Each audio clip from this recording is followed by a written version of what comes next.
NBR এর chairman নেওয়া হবে নাকি, এটার জন্য বিভিন্ন জায়গা থেকে গল্প শোনা যেত যে এ নাকি 100 কোটি টাকা দিতে রাজি, সে নাকি 120 কোটি টাকা দিতে রাজি। কেউ বলছে 150 কোটি হলেও সমস্যা নাই, আমরা দিব, কিন্তু আমাদের যদি কোনোভাবে ওইখানে চেয়ারম্যানটা বসে। এখন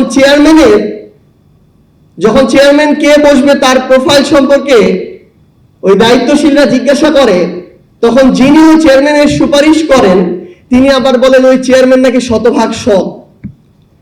যেই লোকটা 100 কোটি টাকা দিয়ে এনবিআর এর চেয়ারম্যান হইতে চায় সেই লোকটা কিভাবে শতভাগ সৎ হইতে পারে?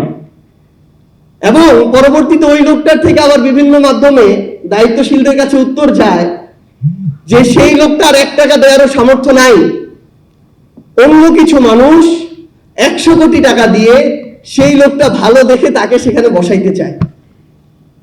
তাহলে একবার চিন্তা করেন যে ওই মানুষটাকে যারা এই টাকাটা দিয়ে বা ইনভেস্ট করে সেখানে বসাবে, তারা সেখান থেকে দেশের মানুষের রাজস্বের কত হাজার হাজার কোটি টাকা লুটপাট করবে, দেশকে বঞ্চিত করবে।